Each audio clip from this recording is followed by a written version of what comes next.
तो भाई 2023 अब फाइनली खत्म हो चुका है। The year which saw the cricket world cup, the Chandrayaan launch, Israel Palestine war and so many other things. मतलब क्या कुछ नहीं हुआ, कितनी सारी कंट्रोवर्सीज चली और इन कंट्रोवर्सीज से कई लोगों के चैनल भी चल गए। आप पॉपकॉर्न लेके बैठो क्योंकि अब हम बात करेंगे इस साल की 10 सबसे बड़ी कंट्रोवर्सीज का, जैसे मुझे कंटेंट दिया और आपको एंटरटेनमेंट। नंबर 1 वो कलेश जो साल की शुरुआत में शुरू हुआ, साल भर चला और अभी हाल ही में न्यू ईयर पर जाके खत्म होगा, और वो है रेसलर्स प्रोटेस्ट। रिकैप देता हूं, साल शुरू ही हुआ था कि 18 तारीख को खबर आई अचानक कि साक्षी मलिक, विनेश फोगाट और बजरंग पूनिया समेत कई सारे रेसलर्स प्रोटेस्ट पर बैठ गए। और ये वाला प्रोटेस्ट एक बड़ा टॉकिंग पॉइंट बन गया क्योंकि हर एडेड वर्ड पर सेंटेंस और कंट्रोवर्शियल होता जा रहा था। Olympic medallist sitting on a protest demanding justice from federation president against sexual harassment. खैर, इस कंट्रोवर्सी के बाद बृजभूषण शरण सिंह को हमने जाना, केसरगंज के एक पावरफुल एमपी जो इतने पावरफुल थे कि सेक्सुअल हैरेसमेंट, पॉक्सो और दिल्ली में कई बार भूकंप आ गया, लेकिन इनको इनकी गद्दी से नहीं ला पाया। और अगर आप साल के अंत में देखो ना, तो ये बड़ा इंटरेस्टिंग केस था क्योंकि इससे हमने समझा कि कैसे पॉलिटिक्स और स्पोर्ट्स एक सिचुएशनशिप में चलते हैं। By the way, situationship was also one word we learned in 2023। But anyway, usually एक विन विन सिचुएशन होता है, यहां लूज लूज सिचुएशन हो गया क्योंकि इतने सारे मसले के बाद भी हमारे बृजभूषण भैया का दबदबा दब गया। एंड दूसरी साइड से बात करें तो ये एक मुद्दा एक ओलंपिक मेडलिस्ट का करियर खा गया। साक्षी मलिक ने एंड में जाके रेसलिंग क्विट कर दी।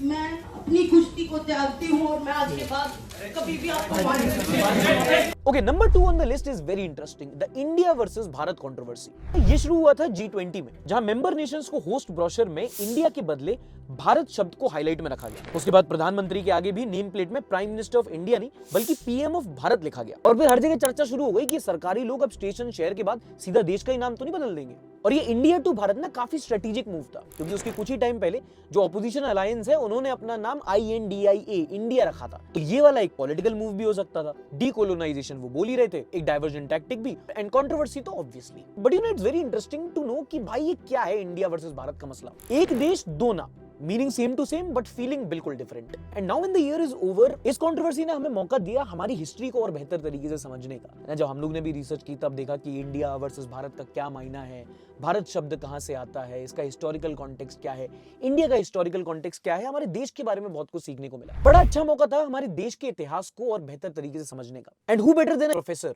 to learn it from. So here's a professor from Rao IAS to tell us the difference between India and Bharat exactly, और पूरा मसला क्या था। अगर हमें भारत वर्सेस इंडिया की डिबेट को समझना है, ये बहुत ज़रूरी है कि हम समझे कॉन्स्टिट्यूएंट असेंबली में इस बारे में क्या डिबेट हुई। 17 सितंबर 1949 B.R. Ambedkar proposes that we seek to use the word India, that is Bharat, in our constitution. उनके ये बोलते ही एक डिबेट, एक डिस्कशन चालू हुआ कॉन्स्टिट्यूएंट असेंबली में। Seth Govind Das, Hari Vishnu Kamath, members of constituent assembly were against the use of word India before Bharat. उनका मानना था कि Bharat is a word that we the people of India has given to ourselves. Vishnu Kamath साहब ये बात भी कह रहे थे, जब हम आयरलैंड के कॉन्स्टिट्यूशन को देखते हैं which was made in 1937, we see they have used the expression the land will be called as Eire, which is called in English translation as island. Something similar can be done in India. Har Gobind Pant was completely against the use of word India, और उनका मानना था कि हमें ये बात समझनी चाहिए, India is a term which has not been given by people of India to ourselves. ये एक ऐसा टर्म है जो ब्रिटिशर्स ने, वेस्टर्न कंट्रीज ने भारतीयों को दिया है, भारत देश को दिया है। As such, अगर हम इंडिया वर्ड को कंटिन्यू करते एक आज़ाद भारत में, कहीं ना कहीं वो इंसल्ट होगी भारतीयों की। साथ ही साथ बहुत सारे कॉन्स्टिट्यूएंट असेंबली मेंबर्स ने बहुत सारे एंशिएंट हिस्टोरिकल टेक्स्ट का भी सहारा लिया अपनी बात कहने के लिए। ये बात उठाई गई कि विष्णु पुराण और ब्रह्म पुराण में इस देश को भारत नाम से जाना गया है, महाभारत में भी इसको भारत नाम से संबोधित किया गया है। इसके रिस्पॉन्स में B.R. अम्बेडकर साहब ने बात बोली कि देखिए, इसमें तो कोई दो राय नहीं कि पूरी कॉन्स्टिट्यूएंट असेंबली में एक सहमति है that we are going to use the word Bharat along with India. The question is, क्या इंडिया पहले आना चाहिए या भारत पहले आना चाहिए? इस बारे में उन्होंने कहा, it's not as if western countries are trying to insult India, it is just a term with which we are known, and in modern day India is the name with which world over this country is known bye.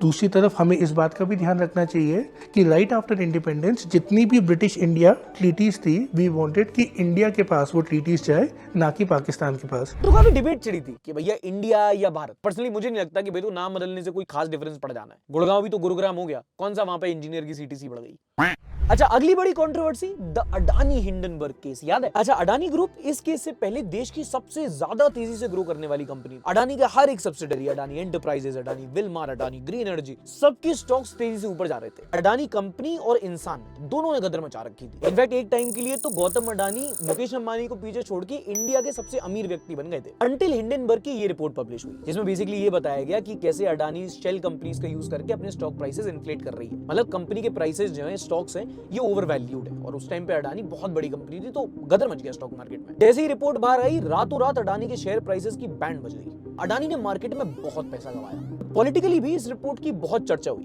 Government को अडानी अंबानी की सरकार ऐसे बोल के वैसे ही बहुत criticise किया जाता था। फिर अब जब ये रिपोर्ट पब्लिश हुई तो ऑपोजिशन ने इसका बड़ा मुद्दा बनाया। इनफैक्ट राहुल गांधी ने कोई इमेज वगैरह भी दिखा दी थी पार्लियामेंट में, उसके बाद भी बड़ा मसला हुआ। इनफैक्ट साल के आगे वाले टाइम में कांग्रेस ने अपना पूरा कैंपेन चलाया, इस पे पूरा इलेक्शन एजेंडा बनाया अपना इस रिपोर्ट के आने के बाद। अडानी वाले इशू को बहुत टारगेट किया गया, भारत जोड़ो यात्रा की गई, इस पे आपको याद होगा। बट हाँ, इस रिपोर्ट के आने के बाद richest man of the country से नीचे अडानी का जो डाउनफॉल था बिल्कुल पृथ्वी शॉ की तरह था। पृथ्वी शॉ से याद आया, उनका भी एक केस हुआ था इस साल, but that does not make it to a top 10। Next on number 4 is the Atiq Ahmad controversy. Atiq Ahmad, ओहो हो, यूपी का वो माफिया जिसे मिट्टी में मिलाने की धमकी कुछ ही हफ्तों में रियलिटी में तब्दील हो गई। अब देखो, अतीक अहमद पहले से यूपी, प्रयागराज और पास के इलाकों में पहले से कुख्यात था, जाना पहचाना था। बट इस केस के बाद नेशनल इशू बन गया। पहले से सब जानते थे, माफिया, गुंडागर्दी, डॉनबाजी, वसूली, राजनीतिक पकड़, मतलब Anurag Kashyap movie character IRL। अच्छा, अतीक अहमद लाइमलाइट में इसलिए आए थे क्योंकि बहुत पहले इन्होंने दिन दहाड़े इलाहाबाद की सड़कों पे एक हत्याकांड किया था। और उसी का जो एक आई विटनेस था, उसका भी दिन दहाड़े इन्होंने मर्डर करवा दिया, which seem just another day in Prayagraj, but not this time. इस टाइम योगी जी पर्सनली ले गए। और इस केस और इस स्पीच के बाद जो एनकाउंटर का खेल शुरू हुआ, एक एक करके अतीक अहमद एंड गैंग को शांतिपूर्वक तरीके से यूपी पुलिस ने ठाई ठाई किया। दिस केस पीक जब अतीक अहमद को उन्हीं के शहर में, listen to me very carefully, उन्हीं के शहर में लाइव टीवी पर 2 हथियारबंद लोगों ने मौत के घाट उतार दिया, हट से headshot. I think I am wrong, इतनी खतरनाक स्क्रिप्ट तो अनुराग कश्यप की मूवीज की भी नहीं होती। Okay, on number 5 next up is the Kerala story. अगर आप पिछले कुछ दिनों में एनिमल के हो हल्ला से परेशान हो तो केरला स्टोरी याद करो। Kerala story was based on the infamous plot on how terrorist organisations groom young Hindu girls and traffic them into countries like Syria and Yemen. मतलब टेररिस्ट जो ऑर्गेनाइजेशंस होती हैं, कैसे जवान हिंदू लड़कियों को टारगेट करती हैं, उनको कन्वर्ट करती हैं, अबडक्ट करती हैं और सेक्स स्लेव्स के तौर पर भेज देती हैं सीरिया एंड यमन। इस पर इन्होंने एक मूवी बनाई थी और ये मूवी जब से ट्रेलर आया था तब से कंट्रोवर्सीज में थी।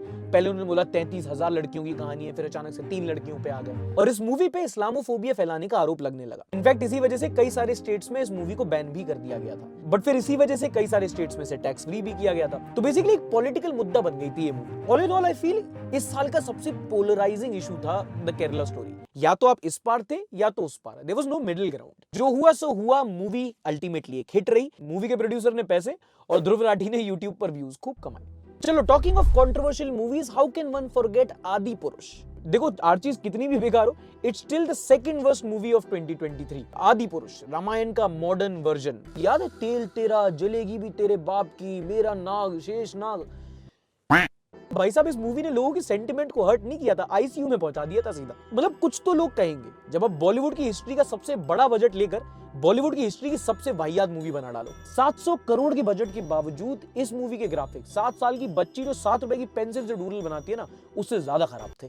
और खराब ग्राफिक्स तो लोग फिर भी सह लेते। इस मूवी के सबसे कंट्रोवर्शियल कैरेक्टर थे इस मूवी के डायलॉग राइटर बाबा बकलोल मनोज मुंतशिर साहब। मूवी के आने के बाद तक चारों तरफ से गाली खाते हुए भी आधे टाइम अपने आप को जस्टिफाई करते रहे। पहले तो बोले कि नहीं हमने कुछ गलत नहीं किया, हमने नई जनरेशन के हिसाब से रामायण बनाई है, फिर भी गाली खाई। तो लोग बोले कि नहीं ये तो रामायण है ही नहीं, ये तो रामायण से इंस्पायर्ड कुछ है। क्या है वो मत पूछो। इनकी पर्सनैलिटी को देख के जेनजी एक नया शब्द सीख गए इस साल, डिलुलू।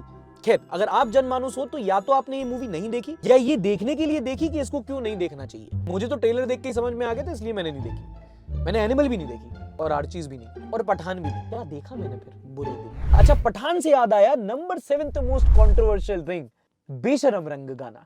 3 साल बाद एसआरके अपनी मूवी पठान से बॉलीवुड में कमबैक करने वाले थे। एंड जिस टाइम पे कमबैक करने वाले थे, बॉलीवुड एक काफी रफ पैच से गुजर रहा था। बैक टू बैक या तो एक्ट्रेस की मूवी फ्लॉप हो रही थी या बॉयकॉट हो रही थी। एंड इसी बीच जब किंग ऑफ बॉलीवुड का रिटर्न आता है तो काफी ज्यादा हाइप क्रिएट हो गई थी। बट जैसे ही इस मूवी का बेशरम रंग गाना आया तो मूवी को काफी फ्री की पब्लिसिटी मिली। कई सारे राइट विंग आउटफिट ने बोला कि इस मूवी को बॉयकॉट किया जाना चाहिए। क्यों? क्योंकि सेंटिमेंट हर्ट हो रहा है, क्योंकि दीपिका भगवा रंग की बिकिनी पहनी थी और गाने के लिरिक्स में तो है ही Now this might not make sense, but it did make a lot of money. इस कंट्रोवर्सी से मूवी को बहुत फ्री का पब्लिसिटी मिल गया and combine that with SRK का ब्रांड, मूवी ने आते ही साथ बॉयकॉट गैंग की कमर और बॉक्स ऑफिस पर रिकॉर्ड तोड़ना शुरू कर दिया। फिल्म पठान ने बॉक्स ऑफिस पर लगाई आग। 5 दिन में 550 करोड़ के पार पहुंची कमाई।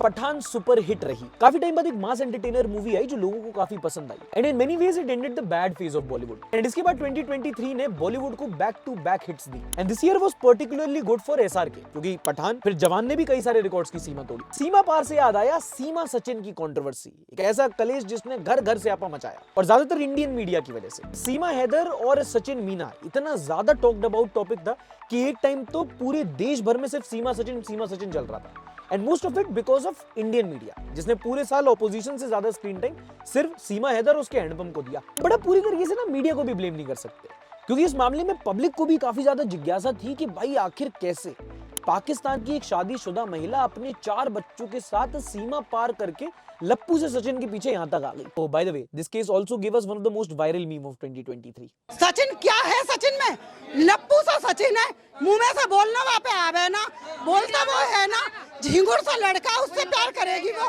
है। अच्छा फन फैक्ट, सीमा हैदर के चक्कर में बेचारी अंजू और फंस गई, क्योंकि अंजू जी जो थी ये भी पाकिस्तान गई थी, बट ये वैलिड वीजा पे गई थी चुप चुपा के। लेकिन जैसे ही सीमा का केस सामने आया तो उन्होंने कहा अरे रुको, इंडिया से भी एक लड़की है जो पाकिस्तान गई हुई है शादीशुदा, तो उन्होंने देखा कि ये तो अंजू है। बाद में इनसाइड स्टोरी पता चली कि अंजू अपने पतिदेव को झूठ बोल के कि भाई मैं तो जयपुर जा रही हूँ, ये पाकिस्तान पहुंच गई थी अपने प्रेमी से मिलने। फिर ये वहां कन्वर्ट होके पता नहीं क्या बन गई और अब वापस आ गई। इनका भी अलग ही मसला चल रहा है। Okay, number 9 is Rashmika Mandanna का deep fake video. Deep fake अपने आप में एक नया टर्म है जो इसी साल हमने सीखा। हुआ क्या कि अचानक से एक रश्मिका मंदाना, जो भाई साउथ की बड़ी एक्ट्रेस हैं, बाद में हमको एनिमल मूवी में भी दिखी, उनकी एक वीडियो हमारे सोशल मीडिया पर, हमारे व्हाट्सएप पर शेयर की जाने लगी, जहां देखा जा सकता है कि वो लिफ्ट में आती हैं, डीप नेक कुछ पहना हुआ था उन्होंने एंड ऑब्वियसली ये क्लिप कई बार सर्कुलेट की गई। बट जब इसका फैक्ट चेक हुआ तो कई लोगों के इंक्लूडिंग मेरे होश उड़ गए, क्योंकि पता चला कि दरअसल ये एक इन्फ्लुएंसर है ज़ारा पटेल और उनकी वीडियो पर रश्मिका मंदाना का एक डीप फेक वीडियो बनाया गया है। यानी कि आर्टिफिशियल इंटेलिजेंस AI की मदद से किसी इंसान की बॉडी पे किसी और इंसान का चेहरा लगाना। एंड दैट इज वेयर, जैसे पिछले साल हमने 2022 में चैट GPT से हम इंट्रोड्यूस हुए थे और पता चला था कि टेक्स्ट में AI क्या क्या कर सकता है, इस साल हमें पता चला कि भाई वीडियो में भी AI कितना कर सकता है। Showed us the power of AI। In fact अभी कुछ ही दिनों पहले मैं भी ऐसी सड़कों पे निकला था, मैंने लोगों को ये डीप फेक वीडियो दिखाई थी और उनसे पूछा था कि भाई ये क्या है, क्या लगता है कौन है, तो हार्डली कोई ऐसा था जो ये पहचान पाया था कि भाई ये एक फेक वीडियो।